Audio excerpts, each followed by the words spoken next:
এর মধ্যে আম্মার রাদিয়াল্লাহু তাআলা নামের একজন সাহাবী ছিলেন। তো আল্লাহ রাসূল উঠতেছেন না, এই মুহূর্তে তার লাশকে টেনে আনা হয়েছে ওই ভিতরে, মানে তিনি তার শরীর হয়ে গেছে, তিনি অবশ, রক্ত পড়তেছে।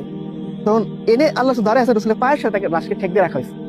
তো রাসূল সাল্লাল্লাহু আলাইহি ওয়াসাল্লাম বলছেন, কি ব্যাপার, তুমি এরকম অবস্থায় কেন? বলছি, ইয়া রাসূলুল্লাহ, আমি যুদ্ধে আসার আগে দোয়া করছিলাম যাতে আল্লাহ তাআলা আমার মৃত্যুটা আপনার পায়ের কাছে, আমার জীবনের শেষ আপনার পায়ের। আল্লাহ তাআলা তার দোয়া কবুল করছে, তিনি রাসূলের পায়ের ঠেক দেওয়া অবস্থায় আল্লাহর কাছে চাচ্ছেন। আর ছিল আব্দুল ইবনে জাহাশ। তো তিনি দেখেন যে তার হাত পা কাটা। তার বোনকে জিজ্ঞাসা করেছে যে এরকম অবস্থা কেন? তখন তার সঙ্গে বলতে, শোনো, আমি তার সাথে ওই লাইনে দাঁড়াইছিলাম যখন রাসূলুল্লাহ সাল্লাল্লাহু আলাইহি ওয়াসাল্লাম এই বাহিনীকে দাঁড় করালেন।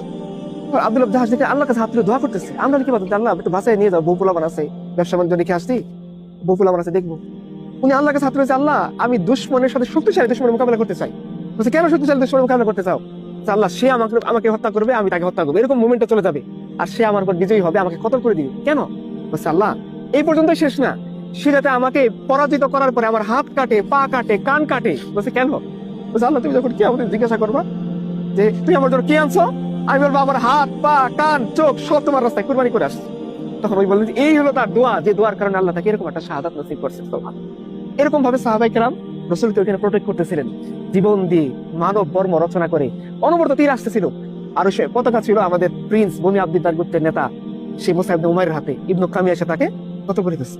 তো এমন ক্রিটিক্যাল মোমেন্ট, সাহাবায়ে কেরাম ছিন্ন বিচ্ছিন্ন, ওইখানে মতো 9 জন সাহাবী 7 জনই শহীদ হয়ে গেছেন, মাত্র 2 জন আছেন। এই মুহূর্তে যে বন্ধুরা বুঝবেন, একজন মহিলা সাহাবী পাহাড়ের উপর দাঁড়াইছিলেন, পানি খাওয়াচ্ছিলেন এদেরকে সাহাবায়ে কেরাম। তার নাম ছিল নুসাইবা বিনতু কাব উম্মু উমার রাদিয়াল্লাহু আনহা। তিনি দৌড়ে এসে দেখেন যে রাসূলের উপর এরকম অ্যাটাক হচ্ছে। একজন সাহাবী পালায় যাচ্ছিলেন, উনি তার কাছে তলোয়ারটা নিয়ে আল্লাহ রাসূলের সামনে দাঁড়াইছেন। রাসূলুল্লাহ সাল্লাল্লাহু আলাইহি ওয়াসাল্লাম বলতেছেন যে আমি যখন ডান দিকে তাকাই দেখি উম্মু উমার আমাকে নিরাপত্তা দেয়, আমি যখন বাম দিকে তাকাই দেখি উম্মু উমার আমাকে নিরাপত্তা দেয়, আমি সামনে তাকাই দেখি উম্মু উমার আমাকে নিরাপত্তা দেয়, আমি পিছনে তাকাই দেখি উম্মু উমার আমাকে নিরাপত্তা দেয়। তো এই মুহূর্তে উম্মু উমার দেখেন তার ছেলের হাতে কেটে ফেলছে দুশমনরা। আমাদের মায়ের হলে কি করতো? আল্লাহ আমার সন্তান মেরে ফেলছে, আল্লাহ। তিনি তার পোলার তুলে তুলছেন, টেনে তুললে আঁচল দিয়ে তেল ইবে দিয়েছেন, বাবা যতক্ষণ প্রাণ আছে রাসূলের উপর আঘাত আছে তুই আমার মুখ দেখাস না কোনোদিন। দিয়ে আবার তলোয়ার নিয়ে আসছেন, লড়াই। যতক্ষণ রাসূলের পাশে শত্রু ছিল ততক্ষণ এই মহিলা এক হাতে তলোয়ার নিয়ে রাসূলকে রক্ষা করছে। রাসূল সাল্লাল্লাহু আলাইহি ওয়াসাল্লাম যুদ্ধের পর জিজ্ঞাসা করছেন, তুমি কি চাও? এতগুলো পুরুষ ছিন্ন বিচ্ছিন্ন হয়ে গেল, তুমি একজন মহিলা, তুমি কি চাও?